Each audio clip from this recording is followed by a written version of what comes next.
अगला प्रश्न है कि सिद्ध कीजिए कि 5/√7 एक अपरिमेय संख्या है। तो इसके लिए हम इसको परिमेय संख्या मान लेते हैं। माना 5/√7 एक परिमेय संख्या है।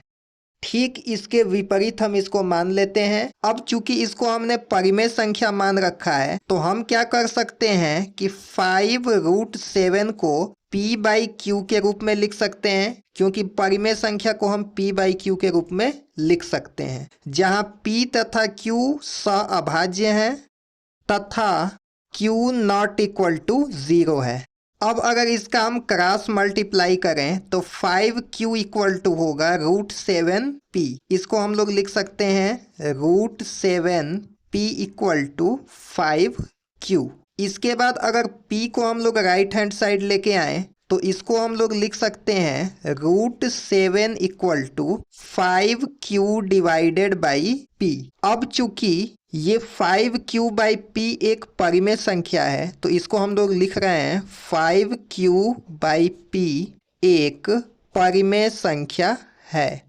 ये परिमेय संख्या इसलिए है क्योंकि ये p/q के रूप में है, मतलब कि 5q डिवाइडेड बाई p के रूप का है और इसका डिनोमिनेटर 0 नहीं है। अब यहाँ पे लिखा हुआ है √7 इक्वल टू 5q/p। अब हम जानते हैं कि √7 अपरिमेय संख्या है तो ये किसी भी परिमेय संख्या के बराबर नहीं हो सकती है। तो यहाँ इस बात का विरोधाभास होता है कि √7 एक अपरिमेय संख्या है। तो यहाँ पे हम लिखेंगे, यहाँ इस तथ्य का विरोधाभास होता है कि √7 एक अपरिमेय संख्या है। विरोधाभास इसलिए हो रहा है क्योंकि एक तरफ ये अपरिमेय संख्या है और दूसरी तरफ परिमेय संख्या है और दोनों को यहाँ पे इक्वल बताया गया है। अब ये इसलिए हुआ है क्योंकि शुरू में जो हमने माना था कि 5/√7 एक परिमेय संख्या है, ये गलत था। तो इसलिए कहेंगे कि अतः हमारी परिकल्पना गलत है कि 5/√7 एक परिमेय संख्या है, इसलिए 5/√7 एक अपरिमेय संख्या है। इसको हम लोग यहाँ से सिद्ध कर देंगे। यहाँ पे प्रश्न दिया हुआ है कि सिद्ध कीजिए कि 4 - 5√2 एक अपरिमेय संख्या है। तो ठीक इसके विपरीत हम इसको मान लेंगे कि 4 - 5√2 एक परिमेय संख्या है। तो पहले लिखते हैं, उसके बाद आपको बताते हैं। माना कि 4 - 5√2 एक परिमेय संख्या है। अब जब हमने इसको परिमेय संख्या मान लिया है तो इसको p/q के रूप में भी लिख सकते हैं। इसका मतलब कि 4 - 5√2 इक्वल टू हम लिख सकते हैं p/q, जहां p और q सअभाज्य हैं और q नॉट इक्वल टू 0 है।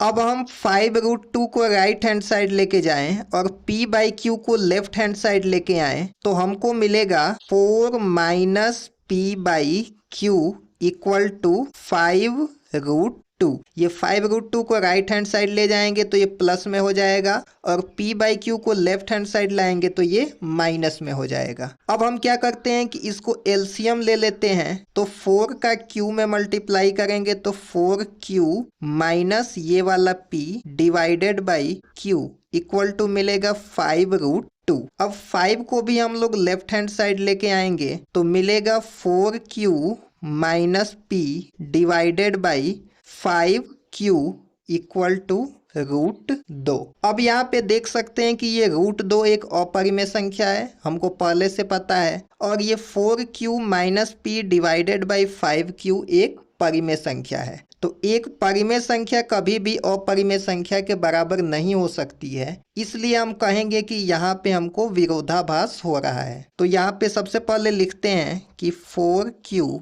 Minus p divided by 5q एक परिमेय संख्या है। यह इस तथ्य का विरोधाभास है कि √2 एक अपरिमेय संख्या है, क्योंकि अपरिमेय संख्या कभी भी परिमेय संख्या के बराबर नहीं हो सकती है। अतः हमारी परिकल्पना गलत है। अच्छा, ये विरोधाभास यहाँ पे क्यों आ रहा है? ये इसलिए आ रहा है क्योंकि शुरू में जो हमने माना था कि यह एक परिमेय संख्या है, ये हमने गलत माना था। इसीलिए यहाँ पे एक अपरिमेय संख्या और परिमेय संख्या आपस में बराबर हो जा रहा है। तो यहाँ से लिखेंगे, अतः हमारी परिकल्पना गलत है कि 4 माइनस 5√2 एक परिमेय संख्या है। अतः 4 माइनस 5√2 एक अपरिमेय संख्या है। यहाँ से इसको लिखेंगे कि ये प्रूफ हो चुका। ये प्रश्न दिया हुआ है कि सिद्ध कीजिए कि 2√3 माइनस 1 एक अपरिमेय संख्या है। तो सबसे पहले इसके विपरीत हम मान लेते हैं कि 2√3 माइनस 1 एक परिमेय संख्या है। अब जब हमने इसको एक परिमेय संख्या मान लिया है तो इसको हम p/q के रूप में लिख सकते हैं। तो हम लिखेंगे 2√3 माइनस 1 इक्वल टू p/q, जहाँ p और q सहअभाज्य है और q नॉट इक्वल टू 0 है।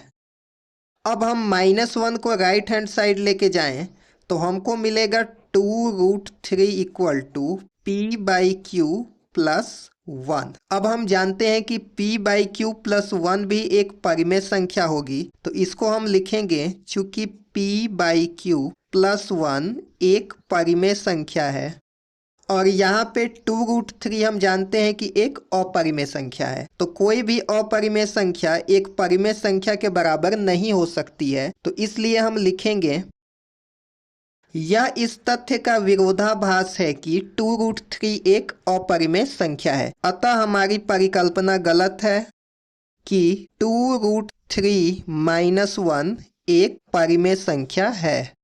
इसलिए 2√3 माइनस 1 एक अपरिमेय संख्या है।